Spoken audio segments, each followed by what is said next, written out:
Good morning, everyone. Good morning. Praise God. It's Friday again, and we are together again to worship our God in spirit and in truth. Brothers and sisters in the House of Praise Community Church, welcome and praise God. We are going to continue with our series of lessons from John chapter 2, and we will be dealing now verses 23 to 25. Let us now read the content of John chapter 2, verse 23 to 25. Then let us pray, and then without much ado, we will proceed with our lesson. Okay, John chapter 2, verse 23 to 25, and I'm reading to us from English Standard Version. Now, when he was in Jerusalem at the Passover feast, many believed in his name when they saw the signs that he was doing. But Jesus, on his part, did not entrust himself to them because he knew all people and needed no one to bear witness about him, for he himself knew what was in man. Let us come to the Lord in prayer. Gracious Lord, Heavenly Father, thank you once again for bringing us together, Lord God, to worship you through listening to your words. Father, above all, we ask for your forgiveness. We ask for your cleansing power, Lord God. Cleanse us by the power of your blood, Lord, and let us be worthy to receive your words in full. Father, forgive us. Forgive us. Thank you, Lord, for once again bringing us together to worship you in spirit and in truth, Lord. And bless us, Lord, that as we continue to worship you through listening to your words. Lord, we pray to once again, Lord, spill your heart for us and let the truth of your words be known among us. Lord, we lift up to you our worship. We lift up to you the sharing of your word. Let it be a powerful, Lord, based only on your truth, Lord God, and cover us, Lord, with your holy blood and inspire us, Lord, by the power of your Holy Spirit. Thank you, Lord God. In Jesus' name we pray. Amen and amen. Hallelujah. Um, as introduction of our topic, by the way, the title of this topic is Jesus did not entrust himself to them. As the verse says, he doesn't need the confirmation of man to witness who he was or who he is, because by himself he know who man is. Okay, so as an introduction, faith is the foundation of our relationship with Christ. We cannot worship him, we cannot pray to him, we cannot read the Bible if we don't have the faith in Jesus. Yet all faith is genuine. Not all faith is genuine. Not everyone entering church are genuine. Okay, John records a sobering truth. Many believes in Jesus because of his miracles. Sometimes people will come to church because of the food packs, the ayuda that the church are giving. Okay, but Jesus did not entrust himself to them. This passage in John chapter 2, verse 23 to 25 challenges us to examine the nature of our faith.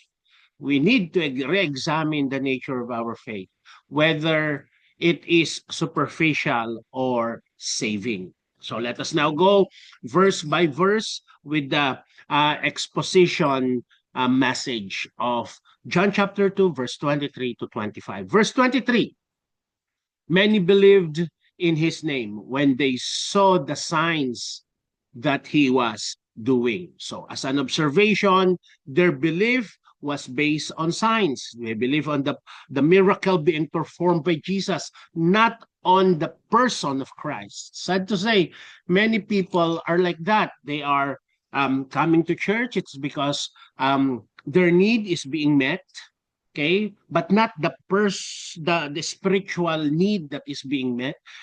It's not building or rebuilding their relationship with Jesus, but into a material thing. Okay, that's the very sad thing for us to experience as a person. So as a cross reference to John chapter 2 verse 23 is John chapter 6 verse 26. Jesus rebuked the crowd who followed him only because they ate the loaves and were filled. Let us read John chapter 6 verse 26. Jesus answered, "Verily I tell you, you are looking for me not because you saw the signs I performed, but because you ate the loaves and had your fill." Okay, because imagine sometimes we are into our material benefits. We are only after it, but we are not after the performer of the signs and wonders. As a theological emphasis of this verse, John chapter 2, verse 23, faith rooted in miracle is fragile. What if there is no more miracle? Okay? True faith rests on Christ alone, not merely on his works. Okay? Let us not focus onto the work of Jesus, but we need to focus in him. Okay? The doer of the signs and wonders, the doer of the miracle, the the savior, not the saving act, the savior himself. Okay? Not on the act of penitence, but we need to see Jesus as he sacrificed himself for you and for me. Okay? Verse 24, but Jesus on his part did not entrust himself to them because he knew all people. Okay? As an observation, Jesus discernment or discerned the heart. He did not commit himself to shallow or to shallow believers. Okay? So as a cross reference to that is in Jeremiah chapter 17 verse 10, and it says, "I the Lord search the heart and test the mind to reward its person according to their conduct, according to what their deeds deserve." So he is searching for our heart. Okay? Do we have the heart of worship? Do we have the heart of praying? Okay? Do we have the heart to to meditate and to read his words, the Bible? Okay? In our service, do we really give our best? In our offering, do we give what is due to the Lord? Okay? So, in the theological emphasis of John chapter 2, verse 24 is Christ's omniscience. Okay? Omniscience exposes the difference between outward profession and inward reality. When we say omniscience, what does it mean by that? Okay? He is all knowing. He is knowledgeable of everything. He knows the heart of man. He knows the mind of man. Okay? The Bible says in Psalms chapter 129, if I will not be mistaken, before a thought came from our mind, a words will come out in our lips. The things that we feel, he knew it. Okay? Even the numbers of our hair, maybe even the how many black hair or how many white hairs we have. He knows. We cannot hide anything from him. Even those done in secrets, he knew. Okay, so into a deeper reflection, our words may say, "I believe," but Christ sees whether our heart are surrendered. Okay? Pwede natin sabihin yun naniniwala ako, Panginoon. But the thing is, do you surrender? Do you really obey? Okay? The byproduct is what Jesus is after. Not the superficial, not the shallow thing of our lives, but he's looking for a deeper relationship with us, with you, and with me. Sometimes it's just a reminder to us once again, but this is the basic of it, and we should not neglect it. It should be part of our life. It should be a lifestyle already. Yes, it's difficult to grow in this chaotic world. where there are so many influences, material things surrounding us. But Jesus is searching our heart. And Jesus is supposed to be the center of our lives. Not his miracles, not the rituals of worship, but Jesus alone supposed to be the center of our lives, the center of our church. We should not be thinking, if without me that church is nothing. No. In the eyes of God, we are all equal. But let us give what is due to everyone. Verse 25, and needed no one to bear witness about him, for he himself knew what was in man. As an observation, Jesus does not rely on human testimony. He knows the truth of every soul. Okay? There are people every week, they are sharing their testimonies to the Lord. But still, the bottom line is kilala niya ang kaluluwa mo. He knows the color of your soul. Okay, Hebrews chapter 4, verse 13. No creation is hidden from his sight, but all are naked and exposed to the eyes of the Lord, to whom we must give account. We cannot hide from him. All creature is hidden. No creature is hidden to his sight. He sees all. So as the theological emphasis of this, Christ's divine knowledge is both comforting and convicting. He knows our struggle, but he also knows our hypocrisy. That's the thing. We cannot hide. It's all written in the book of life. As a reflection, we cannot deceive Jesus with our outward religiosity. Why? Because Jesus sees the motives behind our worship, behind your prayers. So we should have a clear motive in serving the Lord. Sorry for that. Now, let us focus on the theological emphasis, not only the theological reflection, but now theological emphasis of John chapter 2, verse 23 to 25. Number one, the nature of true faith. Genuine faith is not built on signs, but on Christ's person and work. Romans 10:17. Romans 10:17, consequently, faith comes from hearing the message, and the message is heard through the word about Christ. Okay, so the nature of our faith supposed to be is hearing the truth of the message of Christ. Number two, Christ omniscient. He's all-knowing. Jesus knows the human heart, perfectly affirming and divinity. Number three, the danger of superficial belief. Temporary faith based on excitement or miracle cannot save. Matthew chapter 10, verse 20 to 21.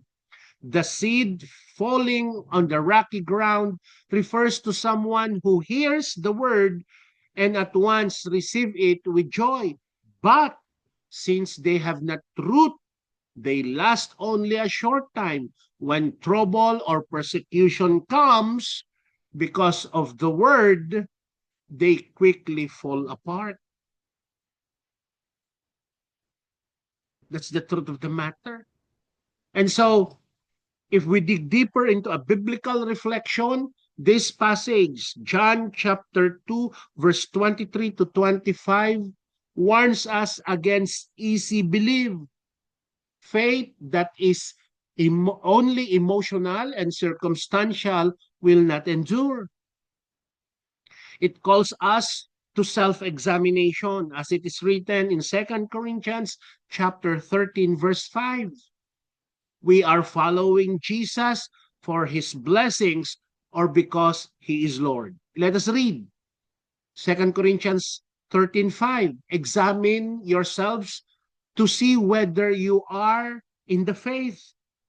Test yourselves. Do you not realize that Christ Jesus is in you, unless, of course, you fail the test?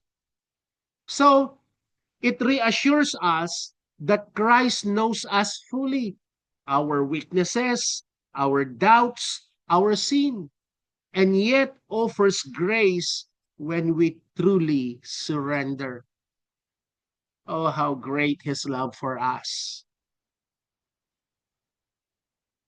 But the question is, when are we going to totally surrender to the Lord? For the spiritual illustration, imagine a crowd at a concert. Okay?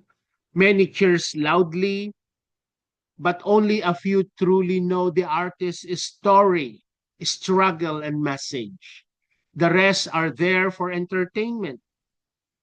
Similarly, many followed Jesus for miracles, but few understood his mission of salvation. A true disciples like you and me is not about being impressed by Jesus' works. It is about being transformed by his word and spirit. Like Peter, who confessed, Lord, to whom shall we go? You have the words of eternal life. In John chapter 6, verse 68. And so we must cling to Christ himself, not merely on his gifts.